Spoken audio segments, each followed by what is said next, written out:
In these times of uncertainty, it's all the more important that we keep collaborating, informing, and inspiring each other, so that we can be smarter and better tomorrow. Welcome to the Pakhuis de Zwijger livecast.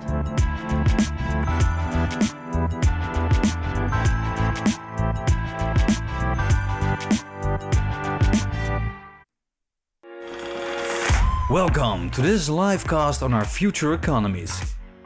Capitalism, despite the tremendous increase in worldwide welfare through its innovative power and freedom, has at the same time a number of negative consequences.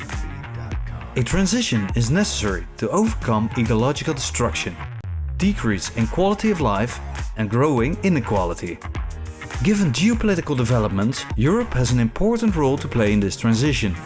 In the livecasts, we will start an open dialogue and discuss this transition with internationally renowned economists from all over the world. Questions will pass by, such as: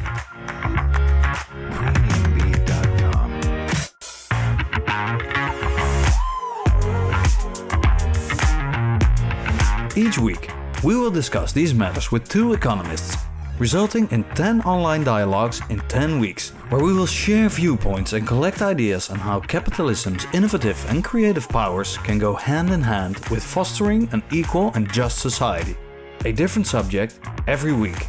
Together we can build a basis for economies that are beneficial to all of us. You can participate by putting your questions and remarks in the chat. So, let's talk. Welcome everybody to this 5th edition of the series The Future of Capitalism, a series initiated by and designed by Moral Markets in collaboration with Pakhuis de Zwijger. And today, the title of today is Free Markets and Huge Inequality, an Inescapable Marriage. And probably the speakers will comment on this title of this evening. Because inequality between countries has become smaller over time, but in some countries, inequality is actually on the rise.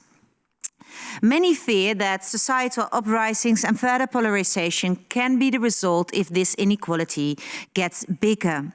How does increasing inequality affect these societies, and what role do free markets and technological innovation play in creating these phenomena? Today, we will speak to 3 speakers in this series in which we research the future of capitalism. We will start with Jim Suri, who will read out Economy Road on behalf of a think tank of young economists. After that, we will have an in-depth interview with 2 speakers, and after that, an open dialogue. The first speaker is Inelisabeth Anderson, and she's a professor in ethics, social and political philosophy, feminist theory, social epistemology, and the philosophy of economics and the social sciences. She's the author of Value in Ethics and Economics, The Imperative of Integration, and most recently, Private Governments, How Employers Rule Our Lives, and Why We Don't Talk About It. Today, we will talk about it. Professor Anderson is currently working on a history of egalitarianism, and she's a fellow of the American Academy of Arts and Sciences, and designed and was the first director of the program in philosophy, politics, and economics at UM. The second person we're going to interview in depth is François Bourguignon. He is the former chief economist of the World Bank and has been the director of the Paris School of Economics. From 1985 to his retirement in 2013, he was a professor of economics at the École des Hautes Études et Sciences Sociales in Paris. And in 2016, Mr. Bourguignon was awarded the Dan David Prize. His research deals mainly with income redistribution in developing and developed countries, and he also sat on the scientific committee of the United Nations University World Institute for Development Economics Research, the Council of Economic Advisors of the French Prime Minister, and the Executive Committee of the European Development Network. Welcome to you all. This is not a television show, it's a live cast. And the unique difference is that if you want to participate in the conversation while watching, you can. And we invite you to do so. It gives you the opportunity to ask your question to these very interesting speakers of tonight. In order to be able to do so, you have to go to the Zoom webinar, which you can find on the program page of tonight's event on Pakhuis de Zwijgers, on the Pakhuis de Zwijgers site. And if you then enter the webinar, you can ask questions in the Q&A button, with the Q&A button, and we will receive the curated ones. There is a program maker reading all these questions. The curated one, we will receive them here, and I can ask them to our speakers. Please do so, and feel free to start the discussion with them. Okay. Hopefully, lots of you are doing it. We have some viewers who have viewed all 4 editions already, and it's also nice if you relate questions to the events we already organized. It was interesting. It's interesting to see what kind of things are on your mind then. Let's start this meeting. And as I already said, we'll do that with the column of Jim Suri.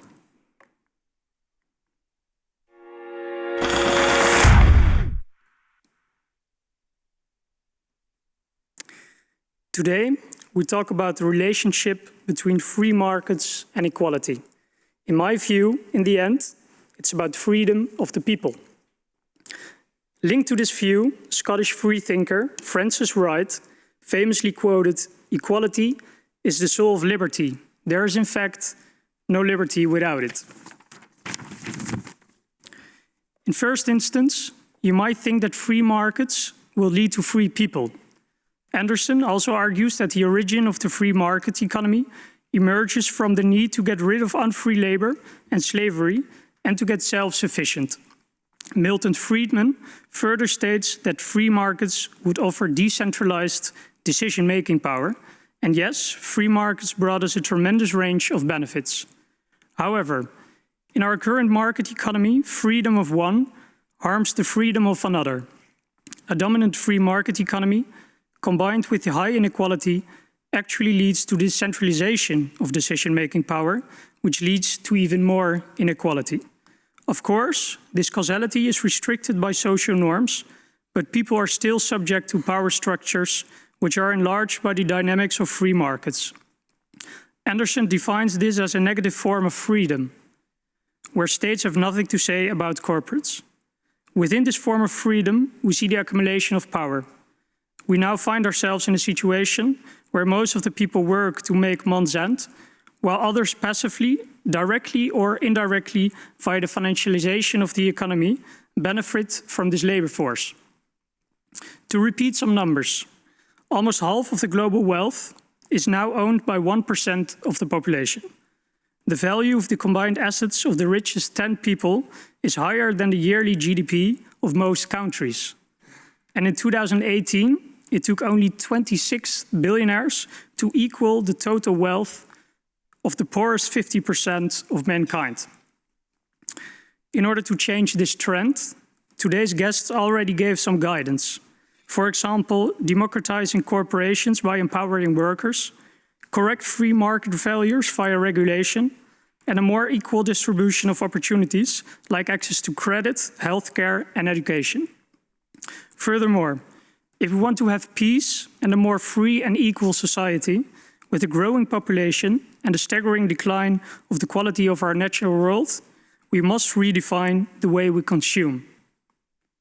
Since a rise in welfare via materialistic consumption stresses our natural world, we may shift towards the dematerialization of our economy. Here, we could focus more on immaterial consumption while simultaneously making our material economy more sustainable, circular, and with a focus on quality instead of quantity. Pope Franciscus states in Laudato Si that the root problem of the ecological crisis lays in our technocratic approach to the world, in which we see no intrinsic value in lesser beings and no special value in human beings. Within this mindset, we think that we can solve ecological problems by technological innovation and efficiency, but this may not be the case. The interaction between welfare and ecology can thus be extended with technology. Bourguignon speaks about jobless recovery, where the economy grows without a similar increase in jobs. We see an increase in the demand of high-skilled workers, but a decrease in demand for low and middle-skilled workers. This leads to even more inequality. Ideally, in my point of view, technology leads to more free time, recovery of our natural world, and a higher standard of well-being for all of us. Because after all, why do we need to work so hard? Crucial in this view is the question who owns this technology and who will receive the benefits of production. To conclude, I believe that in order to improve life on Earth for everyone and everything, we have to organize a model which centralizes the well-being of all living things, instead of holding on to a model which maximizes the wealth of the few at the cost of the many, while destroying the living sphere of our planet. Thank you very much. My name is Jim Richard Suri.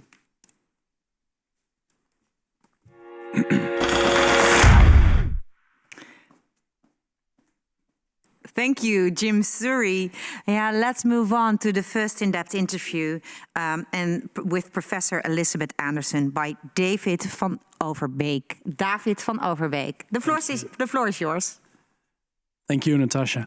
And thank you as well, Professor Anderson, for being here with us tonight. First off, the title of tonight is Free Markets and Inequality, an Inescapable Marriage. Do you agree with that? I wanted to comment on the concept of free markets. I think it's widely misunderstood. Every market requires extensive regulations, even to get off the ground. There are constitutive features of markets, rules of the game by which people have to play. Some of these are set by the state, but usually in any market, there's considerably additional regulations that determine the rules of the game.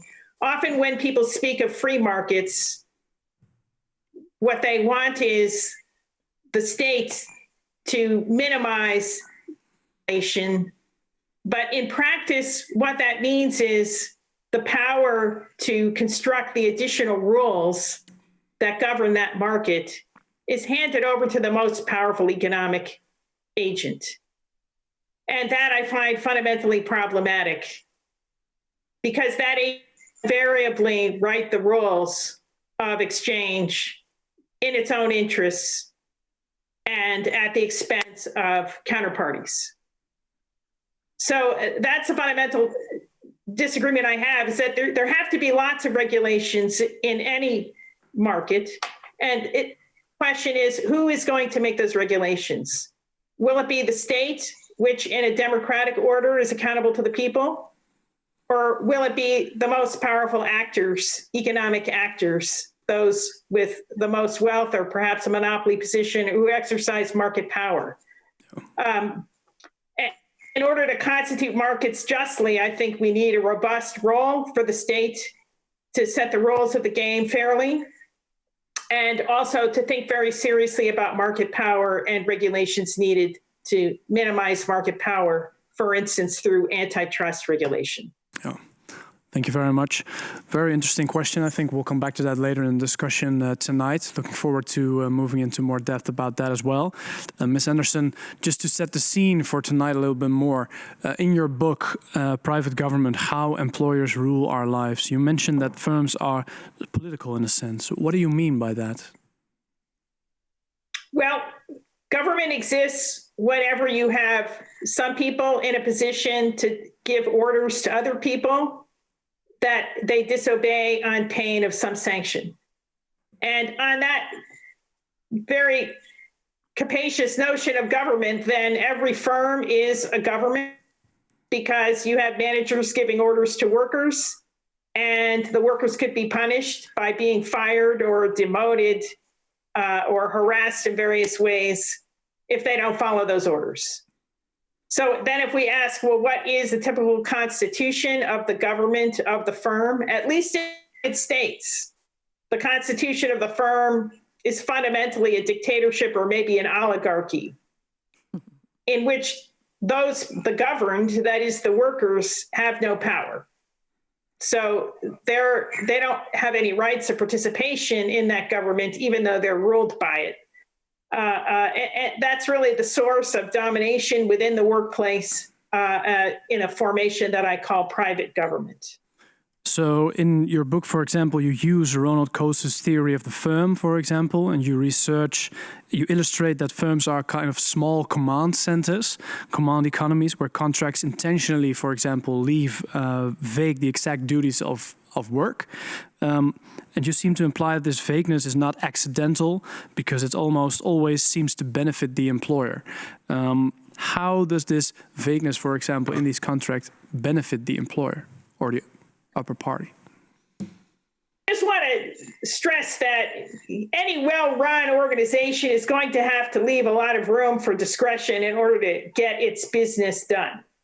So you can't have a completely minutely specified contract that's really efficient for productive purposes, because there's always unanticipated circumstances you're going to have to rally workers around to solve problems that weren't already anticipated and written into the contract.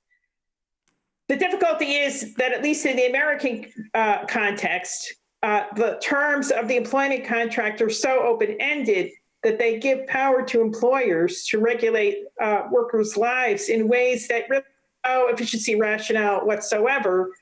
Or if it has an efficiency rationale, employers have the right to regulate workers' lives that severely impair other essential freedoms, the right to privacy and so forth, that it's important to protect both on duty and off duty. But in the US context, a worker could be fired for instance, taking a political position off duty or endorsing a candidate that the boss doesn't like. There are no protections against that. So you could be fired for your off-duty behavior or off-duty recreational behavior, choice of marriage and sexual partners, all kinds of things that workers take for granted that they ought to be able to do without the scrutiny or sanction of their employer could lead to job loss in the American context.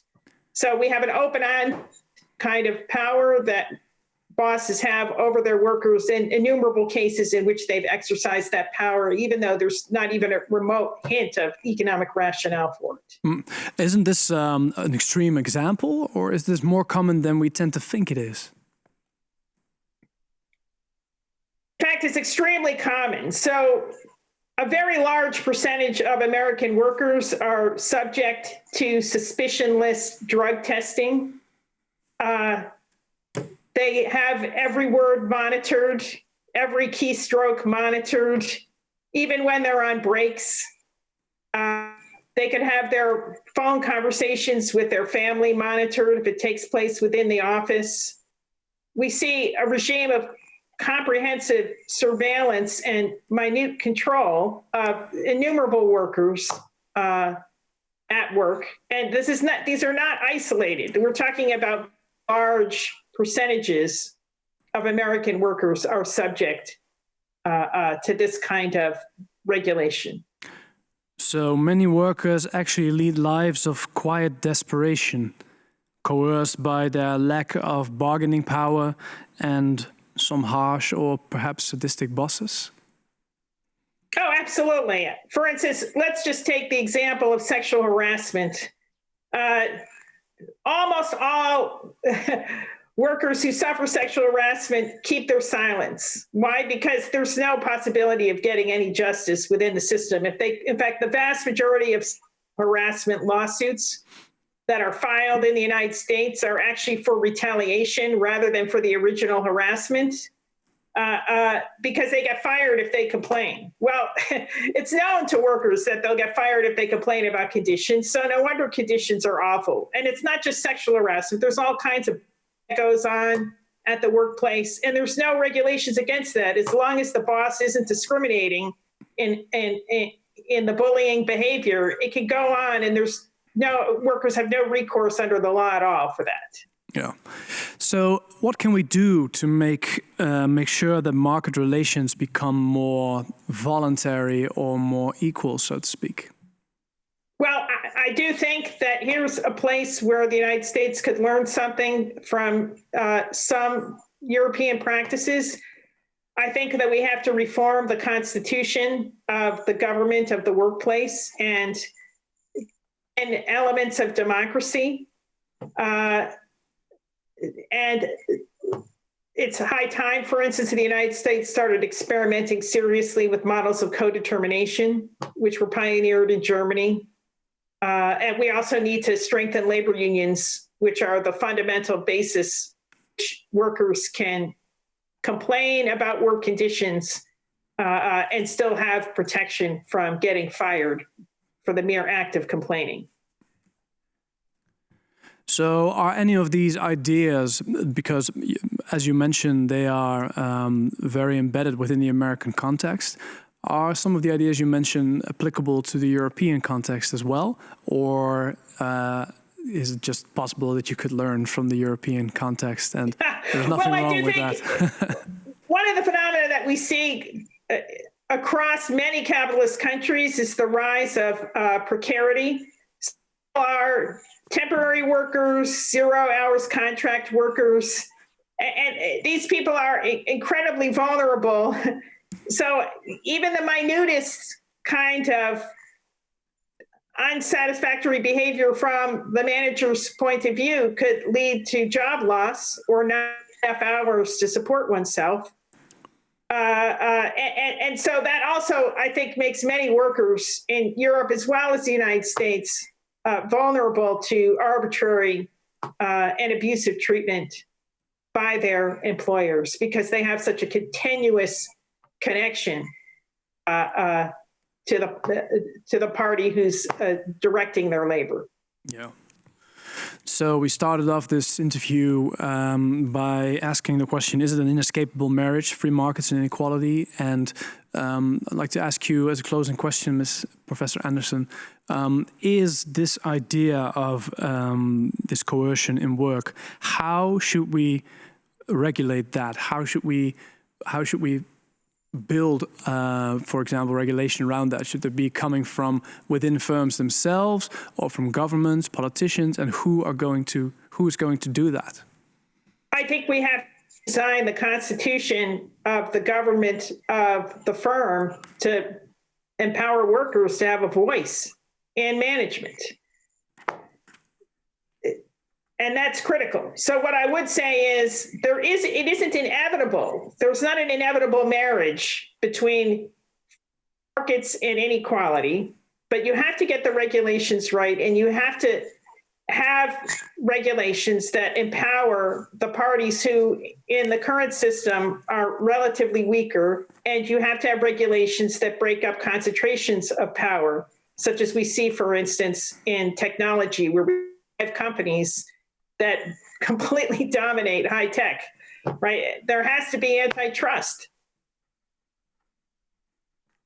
Thank you, Professor Anderson. Thank you for your answers. We'll come back to that. Looking forward to the discussion later on in this evening. But let's move on to the next part of the show.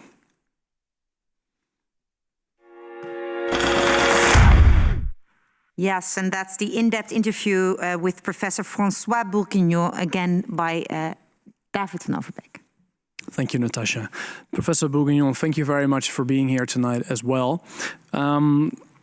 Tonight's title, Free Markets and Inequality, an Inescapable Marriage. Do you agree with that?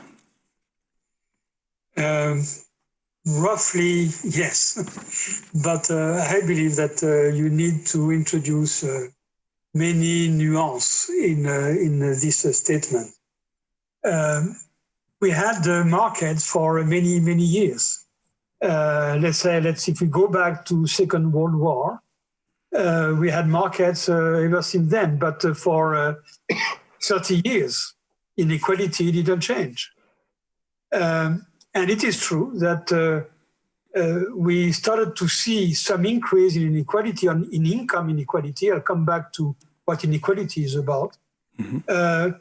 At the time of the so-called liberal revolution, which was undertaken by in particular Margaret Thatcher and Ronald Reagan in the US. And it is true that we observed that inequality started to increase in the US and in the UK exactly at that time.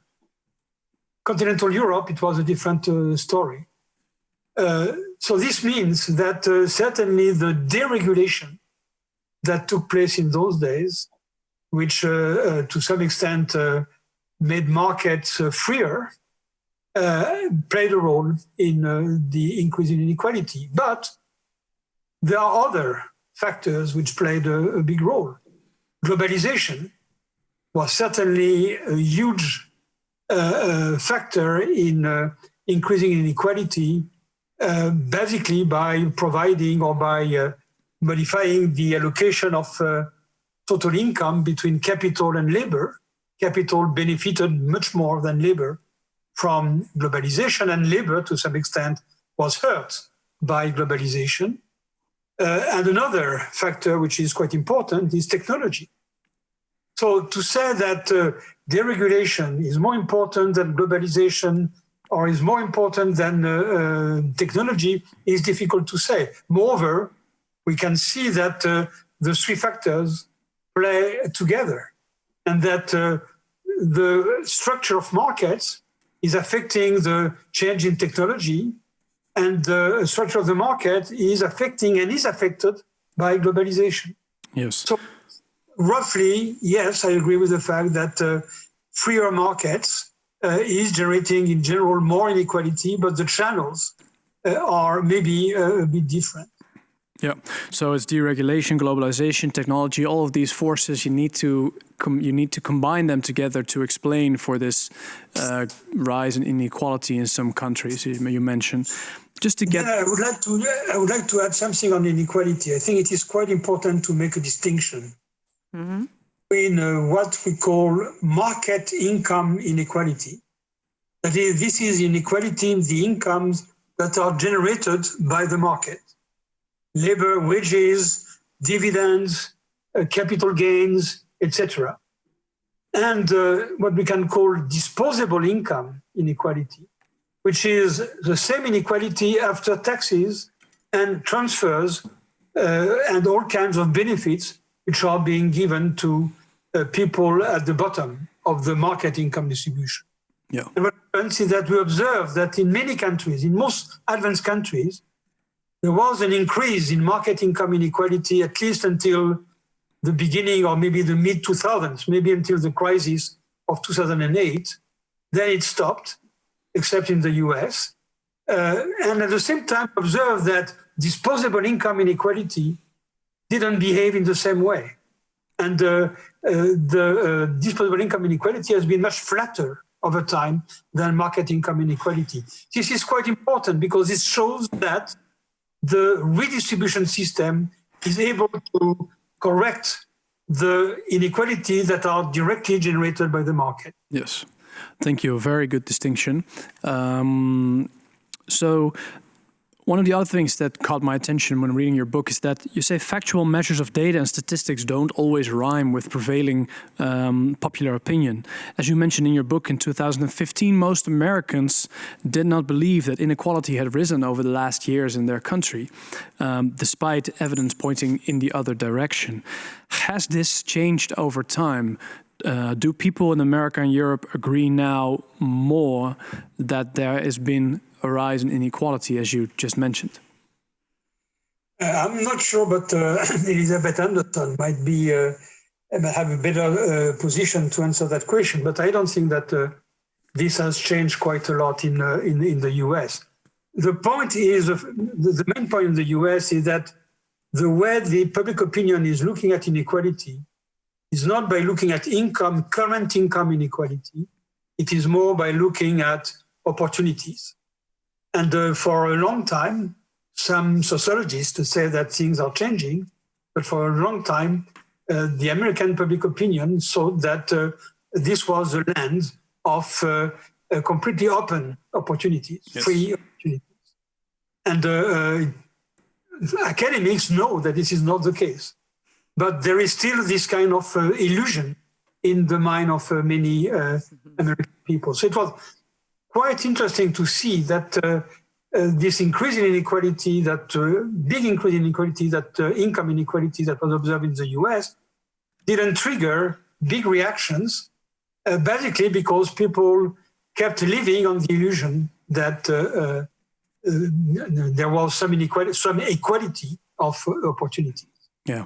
In Europe, things are slightly different. I would say that Europeans are putting much more emphasis on income inequality, and to some extent, too much emphasis.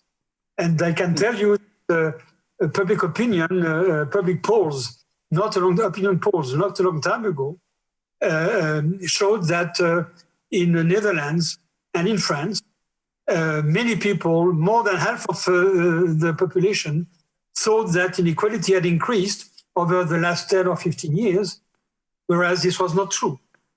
At least looking, as I said before, to disposable income. Yes. So this means that there is illusion, and we are not clear about what kind of inequality people are referring to when they say that inequality has increased. And I would like to take as an example the point that Elisabeth Anderson made about the condition of workers and the fact that there may be a lot of inequality among different firms because the status or the condition or the freedom of workers is not the same. So this kind of inequality in working conditions is something that we are not really capturing statistically, but which may be something that the people have in mind when they refer to inequality. Yeah. This is a difficulty with this concept of inequality, is that it is seen in different ways by people, by different people, and statisticians and economists are able only to measure one particular set of inequality concepts. Yeah. Thank you, Professor Bourguignon. I think that it's very interesting. You mentioned this myth or this illusion that people hold with regard to their own situation, whether in Europe or in America, when you compare it to the facts.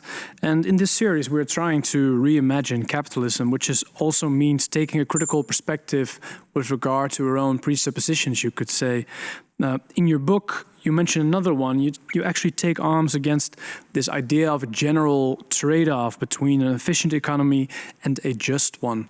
I want to ask you, is an unequal society or economy also an unjust society? And why do you think, or economy, and why do you think that's the case? Okay, I would say that an unequal, if there is excessive inequality in a country, I would certainly not call that country just or fair. Now, the issue, because we need a minimum inequality in order to generate incentives for people to develop, to innovate or to work or to make efforts or to take risk in order to build new firms, etc. So we need some minimum inequality. But too much inequality, and this is, I believe, the main point, is certainly unfair. But more than that, and I believe this is the important point in the book, more than that, we know that excessive inequality is inefficient in the sense that this is making the economy work much less well than it could work with a more egalitarian distribution. So this is the way in which I'm saying that there is no trade-off really between inequality or equality and efficiency. To some extent, too unequal a society will in general become an inefficient society. Yeah. And there are reasons to think about, to believe that this is the case. Yes. Last question. All this goes through inequality of opportunity. Thank you. Last question, Professor Bourguignon. So how can greater equality accelerate GDP growth, and how can we make sure that the right people prosper from a growth in GDP?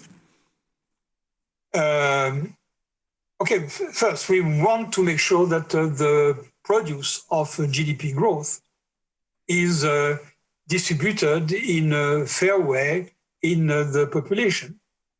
If you look at the American economy, which is, other economies are not doing that well. So, but the point with the US is that it is a kind of a typical case. It is an iconic case. Mm-hmm. But if you look at growth in the United States over the last 30 years, then we show that 80 to 90% of the total produce of growth has gone to the top 10% of the population.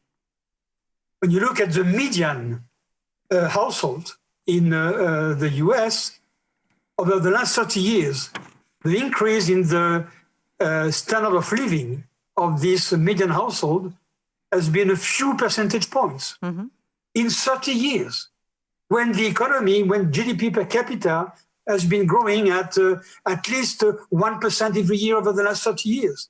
So here you see that certainly growth has been extremely inegalitarian in the United States. Now, what should you do for growth to be egalitarian? You should intervene trying to modify the structure of the economy. And as it was said before, you want probably to regulate many parts of the economy. In particular, you want to make sure that antitrust laws are working correctly. You want to eliminate too much market power in several sectors, not only the high-tech sectors, but practically in all sectors of the economy. So this is intervening upstream in the way the economy works. Yeah. It can also intervene downstream, saying because the economy is not working well enough, we will be correcting by taxes and redistribution. A very important point that is to be emphasized and stressed is the fact that over time, in most countries, the tax system has become less and less and less progressive. Today we see the top 1% of the population in many economies, the market income going, the proportion going to that people increasing enormously. It is possible to correct that with the appropriate tax rate.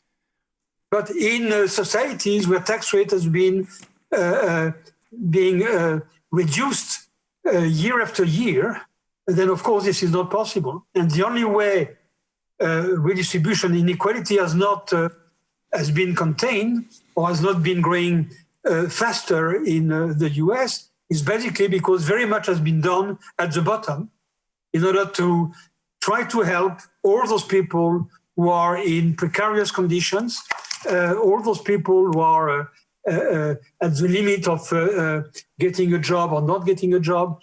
This is where the redistribution and the fight against inequality has taken place. Yeah. But we should not forget about the top. Yes. Thank you, Professor Bourguignon. Let's see if we can help those people at the bottom in the precarious positions during this discussion. Let's move over to the next part of tonight.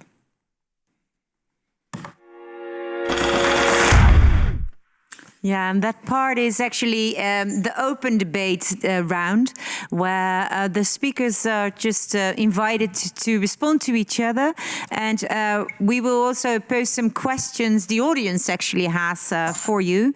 But before we do that, I would like to invite Professor Anderson to respond, of course, to Professor Bourguignon. What's your first line of thought when you heard him speaking? Oh, I don't think actually that we disagree about thought. I think we have a lot of agreement here. I do agree that some measure of inequality is necessary for markets to function, but it doesn't have to be nearly as much as, certainly not remotely as much as what we see in the United States today, or even starting in the 1970s. The evidence suggests that you can have much lower degrees of inequality and even have a more efficient and productive economy than what we see in the United States.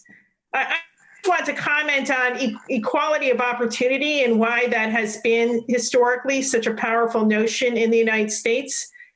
It comes from the fact that such a huge percentage of the American population is immigrants. And the one place where the United States very consistently has dramatically improved people's standard of living is by just letting people in. It's a very consistent experience of immigrants that they, when they come to the United States, they experience much better opportunities than the country from which they came. And so their income leaps as a result of that. Immigration is the main contribution that the United States makes to reducing global inequality. Now, of course, we have a president now who's trying to clamp down on that and has actually wreaked havoc on the immigration system. But even to this very day, notwithstanding the last 4 years, it remains the case that immigrants overall tend to have a very successful experience in the United States. And that's what leads Americans with so much immigration in their past. My grandparents came from Europe to the United States. Yeah. And they all experienced this as America's a land of opportunity. And for immigrants, in many respects, even to this day, it still is. And so that creates the illusion that America is a land of opportunity. Because it's a kind of historical lag, people aren't catching up to the memories, basically, that their grandparents and parents have. And of course, it's also the American dream is also something which inspires you, but also aspires you to do better. So I can imagine it's a powerful myth. But let me ask you a question by the audience, Johan Graafland, who asks about this discussion about both of you mentioned that some inequality is necessary, and he asks you, where do you hold the threshold? He asks, is inequality a matter of justice if basic rights are respected in society? It's a nice philosophical question, I think, Professor Anderson, and then perhaps we can also go to you, Mr. Bourguignon. Professor Bourguignon. Professor Anderson, please. Is it, if basic needs are met, is it still a question of justice? Well, I think there is a real question of justice concerning the structure of opportunities for acquiring income and wealth. My dissertation advisor was John Rawls, who wrote A Theory of Justice back in the 1970s. He had a pretty reasonable response. He said inequalities need to be shown to redound to the advantage of everyone. And there are some inequalities that will do so. In fact, you can find that criterion all the way back to the French Revolution. You can tolerate inequalities that are to everyone's advantage. There will be some, because you do need some degree of incentives to get markets working well. Yeah. But it doesn't have to be nearly the extent that we see in the United States today. Yeah. Is that the difference principle? Yes. Yeah. Yes.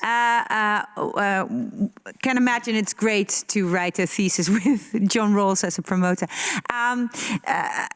Yes, so that's the question. But then let us reflect a bit on the mechanism you both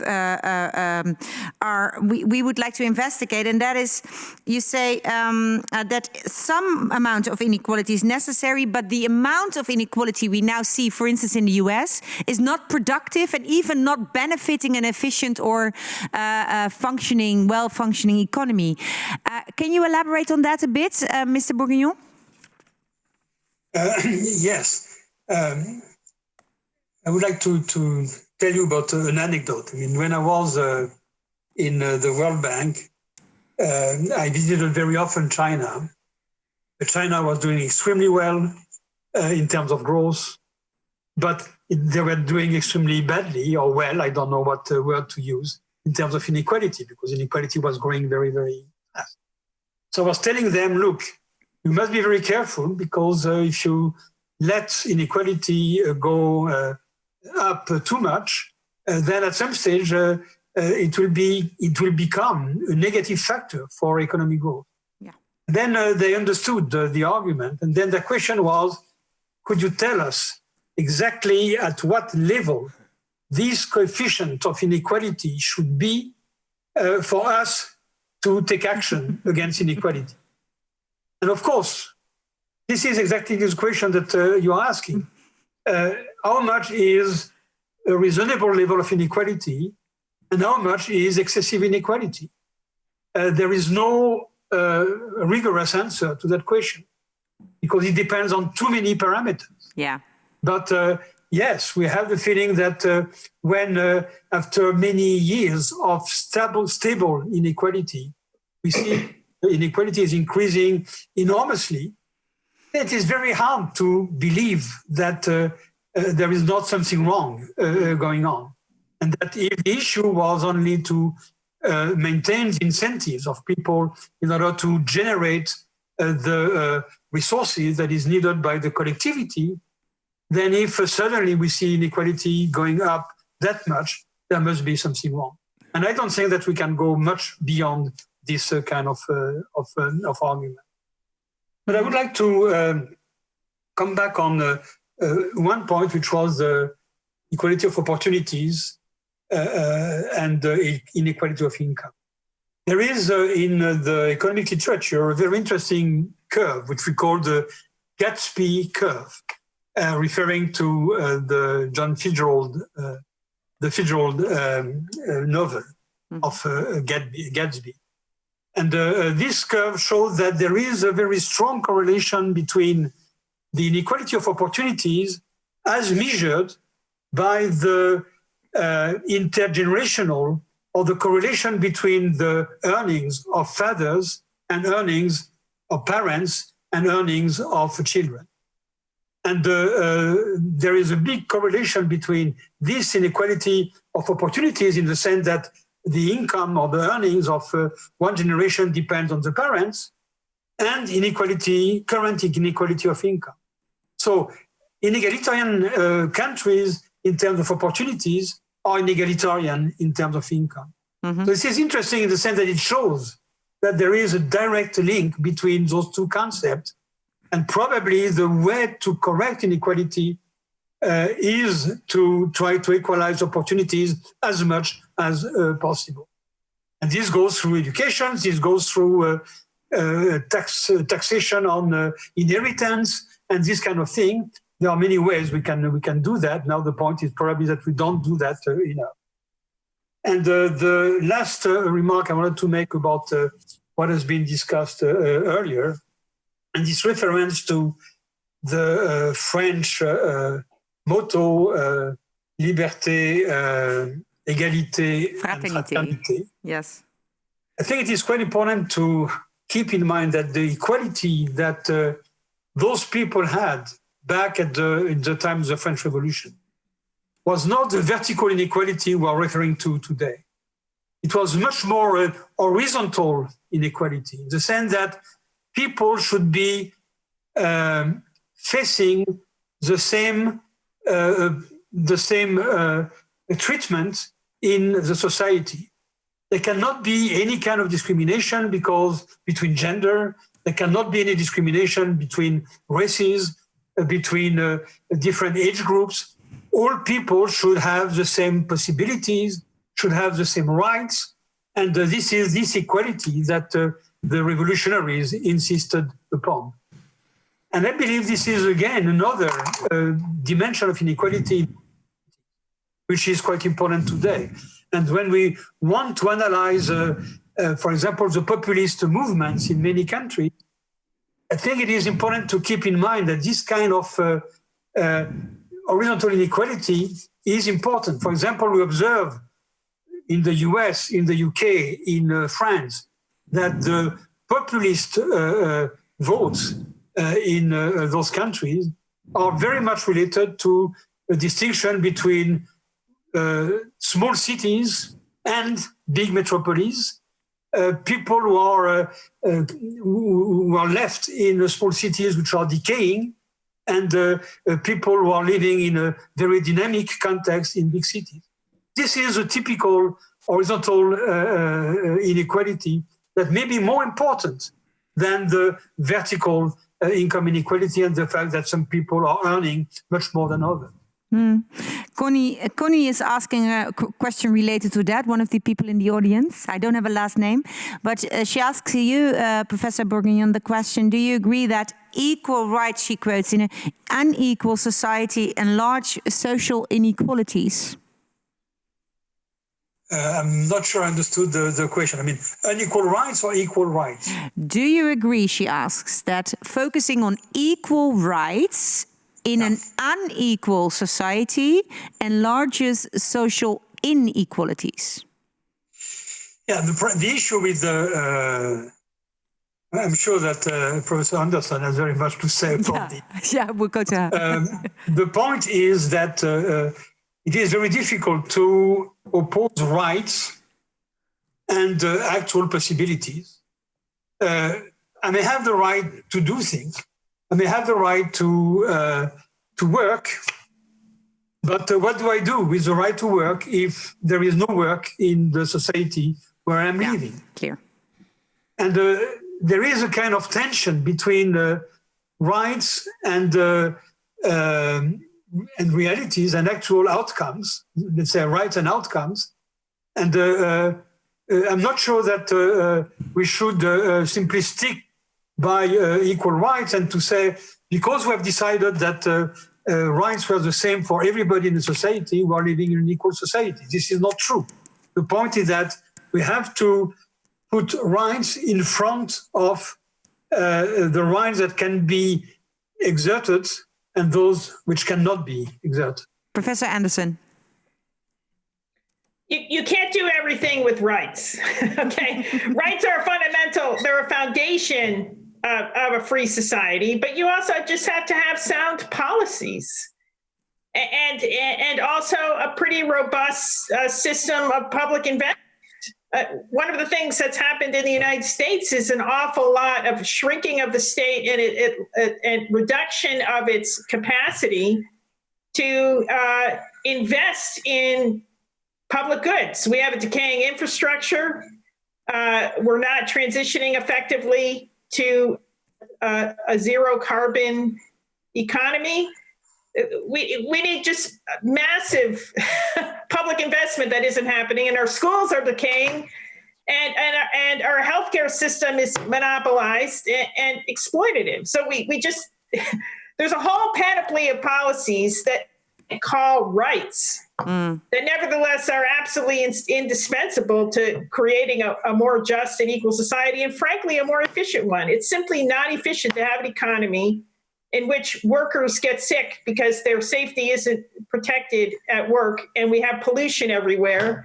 That's not efficient. And then you waste money on the hospital system. It might technically increase GDP, but that's not a good way to increase human welfare. Mm-hmm. Should we aim, Professor Anderson, should we aim for GDP growth, or should we aim for something else more perhaps in line with what Kate Raworth's donut economy boils down to? Look, I do think that especially in America, we obsess over GDP growth at the expense of other measures of human well-being. So the United States, for instance, among whites in the United States, we see declining life expectancy. It's shocking. What? We're an unbelievably wealthy country, and people are living less long. This is a serious crisis, right? And we have a catastrophe with our public health agencies, with the United States having one of the worst records in the world dealing with the pandemic. We need a much more robust state capacity than we have. And unfortunately, we have an administration that's been gung-ho for destroying the capacity of the state to deliver any goods. We can't even run a competent census. We can't run even a post office. And we're talking about basic public services are decaying in the United States. But before we can talk an entire evening about defunctioning institutions in the US. I mean, there is not only in the US. No, exactly. No, I mean, the point I wanted to make and to answer the question is the fact that GDP is not an indicator of social welfare. No. It is an indicator of the level of economic activity.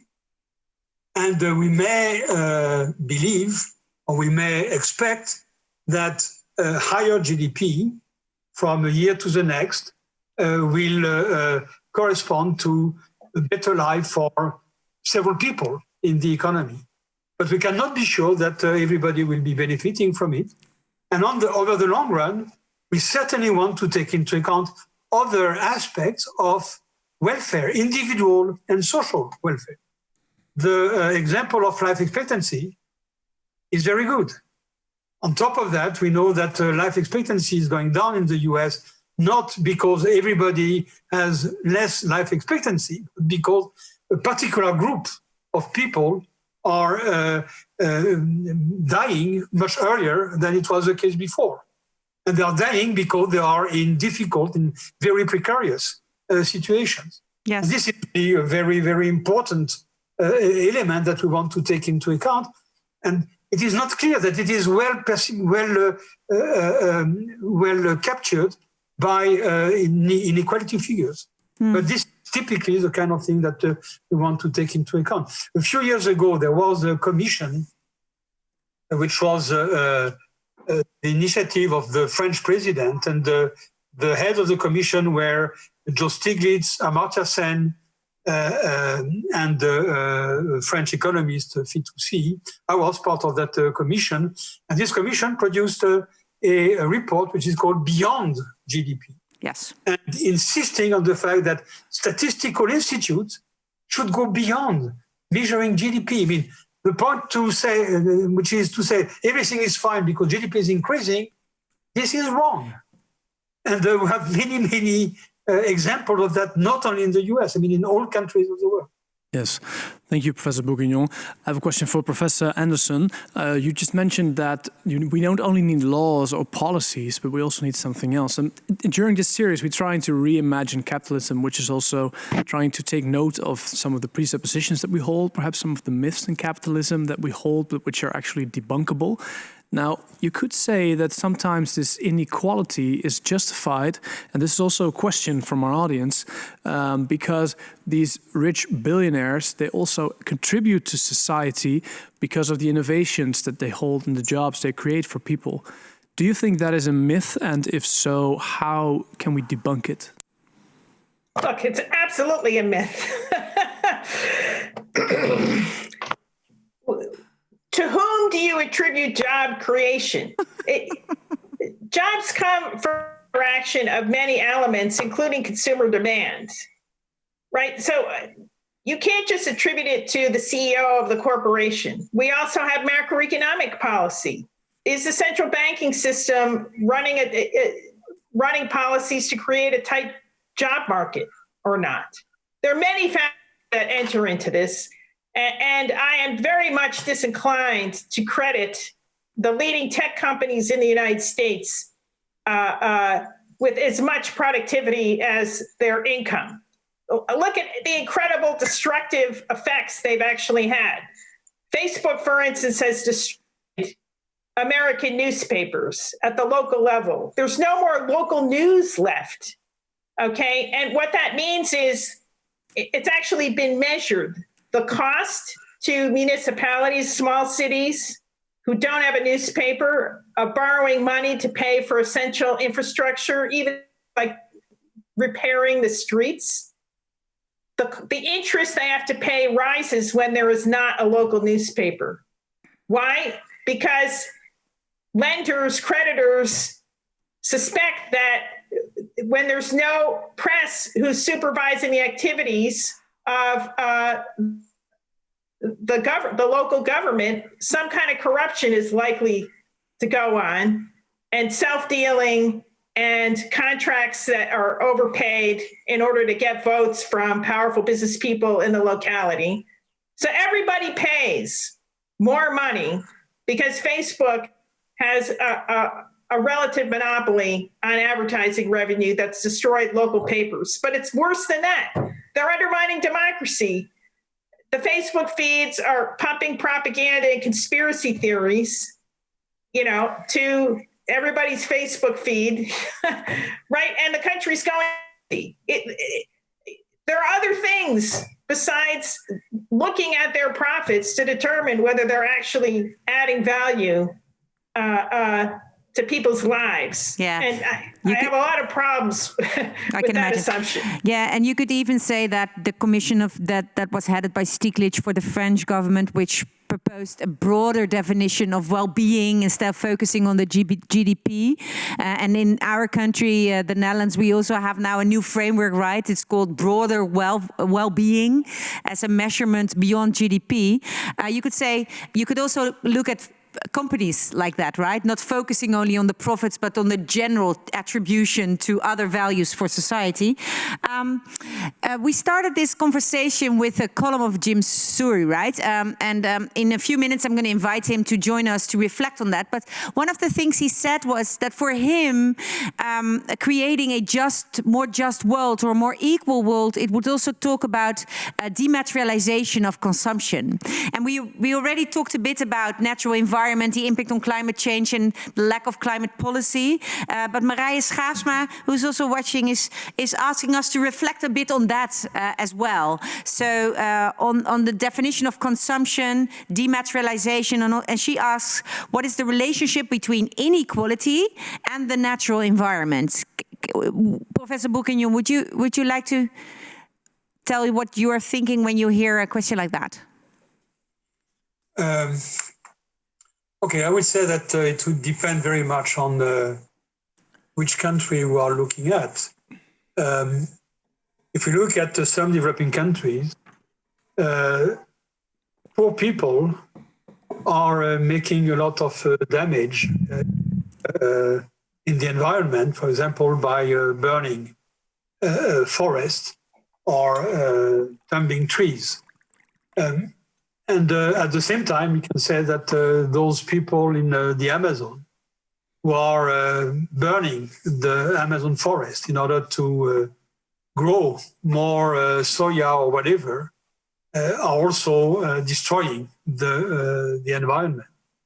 Now, you can see that there is some behavior against the environment on both ends of the income scale. So it's difficult to say that inequality per se is generating more environmental damage.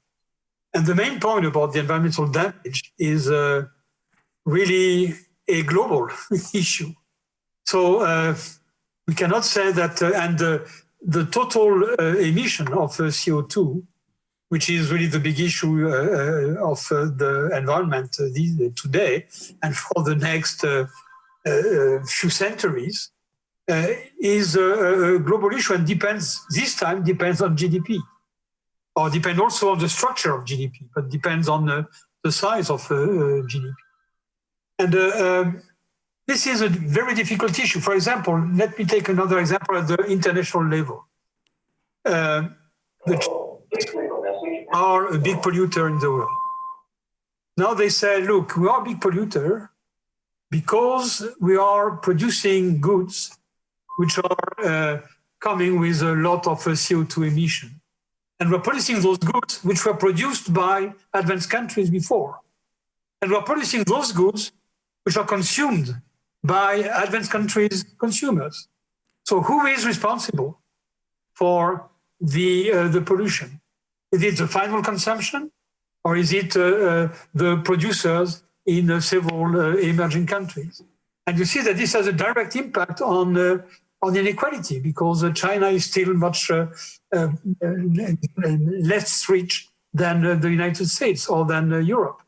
So because of that, I believe that this issue of inequality and pollution is a difficult, and I'm not sure this is the right question to be asked. It is something else. The right question might be to say, if we want to reduce pollution, if we want to reduce CO2 emission, will this have an impact on inequality within the country? Will it be the case that some people will be more affected by this kind of ecological policies than other people? And we might possibly say something about this, but I don't think that there is any general rule about this. Now, about the definition of consumption, it depends very much on what people want to consume. but we are still living in a world where there is a huge proportion of the population which needs material consumption. If you look at the whole world, you have 80% of the whole population, which in terms of the standard of living of advanced countries are poor. We will not say to those people, look, you have to dematerialize, and instead of having more food or more manufactured goods or more bicycles or motorcycles and cars, then you have to consume some dematerialized services. I don't think this is realistic for the moment. No. So I'm not sure that is really the way to go forward. Yeah, so it's a first world perspective, you're saying, and then, but of course it's a big discussion in now climate measurements, for instance, in the European Union, where they now talk about the just and fair transition, in which you do want to have policies which actually do not increase inequality, policies on the environmental policies that increase inequality. Yeah, but I think that I'm not sure that inequality is really the main issue in this policy. For the moment, the real issue is how do you make the transition toward a carbon-free economy without hurting the whole population, and in particular the poor people. Exactly. So maybe inequality is somewhere. I would say that it's more an issue of let's make sure that we are not hurting the poorest people in those countries. Yeah.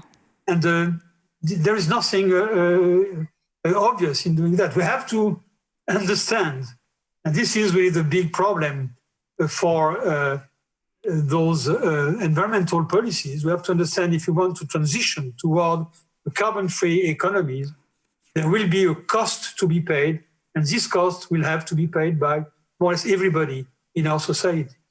And this is what is making this transition so difficult to decide politically, because who is the government who will decide to get into this kind of policy that will hurt most people in the society? Clear. Professor Anderson, last question for you, and then I'm going to go to Jim Suri to reflect on what he heard today. And it's a question from Mandi Astola. We talked a lot about inequality as a societal phenomenon, right? And the responses to that. But of course, your latest book is about inequality between the power relations in the firm. And Mandi Astola wants to ask you, do you think that the democratic trends in the management, sociocracy, she calls it, co-creation, co-design, these trends, can they solve the problem of unfair workplaces, or do we need more? Well, in the United States, I don't see much of a trend. I see more and more concentration of power at the top of the corporate ladder. This is connected to the increasing prevalence of precarity at work. The fact that ordinary workers are less and less confident even of having steady hours and a stable income over time. With increasing precarity, you have to buckle down and subject yourself even more to whatever arbitrariness and domination you're subjected to by whoever's cutting your paycheck that week. So I do think that we need a lot of experimentation in the American context in democratizing the workplace. I can't say exactly how that would work. There are differences between the organization of work in the United States and in Europe that we can't just immediately import policies intact that have worked in Europe. So that's why I think we have to enter many experiments to find out what could actually be affected. Clear. I see that Professor Bourguignon also wants to respond very shortly because the time is almost up, but please. No, very shortly. I wanted to say simply that technological change, in particular the digitization of our economies, also producing a change in the power of workers with respect to employers. And it's likely that the relationship between a salaried worker and employers will change very much in the coming years because of this flexibility that is being introduced by the technology. Clear. It is something that we should be really very careful about. Thank you so much for adding. Thank you so much for now. I'm going to ask Jim Surrey now to join us and ask him, well, you kickstarted this conversation. What is your reflection on what we talked about today? Yeah, thank you very much. I heard a lot of good things, so thanks again to our guests of today. There was a great start by Anderson, and she said that we have to set the rules of the game. And I think both guests have made clear that they don't think that the current game is the optimal game. And then we have to ask the question, which game do we want to play now?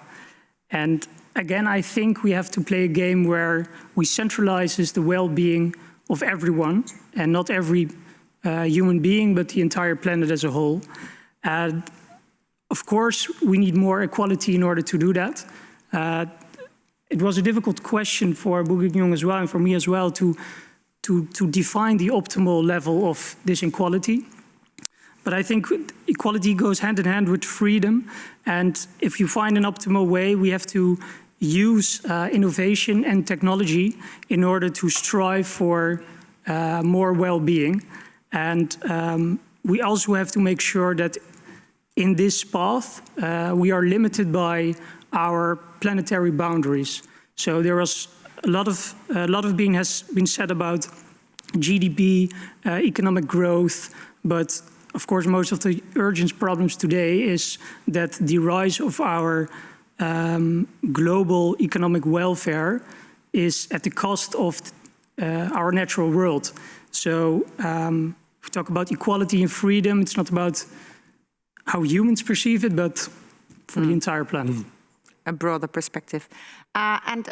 Did you hear something, because you were, of course, advocate, I also asked them, you were advocating a notion of consumption focus, and the speakers were, especially Professor Bourguignon said, well, for many, in my words, a first world perspective, because 60 to 80% of the world population is still need consumption. What's your idea about that? Yeah, well, I agree what Bourguignon said, because it's very almost arrogant to say, okay, people in Africa, they have to focus on dematerialization of our economy when their basic needs are not fulfilled.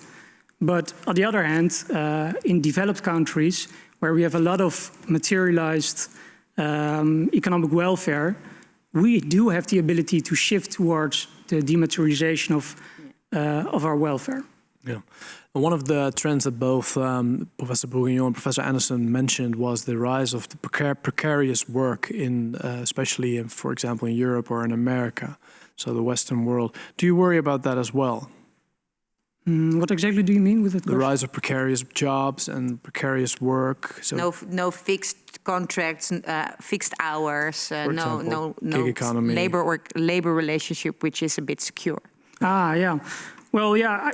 I also think that's a big problem as well. And I think that's an effect of the rise of inequality defined by power. So I also said in the introduction statement that freedom of the one does not have to lead to less freedom of the other. And I think this is an effect of that point. Okay, thank you so much. I would like to also thank Professor Bourguignon and Professor Anderson for joining this conversation in rethinking, reimagining capitalism. Of course, I have a list of questions which is 5 pages long, and of course, all sentences you spoke were actually creating all these new questions which we cannot discuss in this short period of time. But thank you so much for joining us.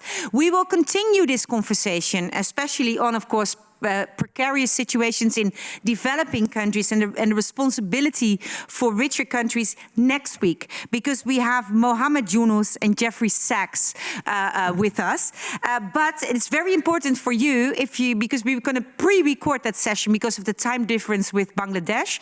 If you want to join us, you should write an email to julia@deswijger.nl, because then we're going to invite you especially to ask questions to Mr. Sachs or Mr. Yunus. Julia@deswijger.nl if you want to live join the conversation. Otherwise, it's pre-recorded and you'll just see the result at the same time we normally show this live cast. So I hope you will join us next week. We will focus on aligning economies to end poverty, a next topic in our research. For today, I thank you for watching and asking all these brilliant questions. And Eveline Verhagen, I'm so honored you visited us for all events. Thank you for doing that. And hope I see all of you next week. Thank you.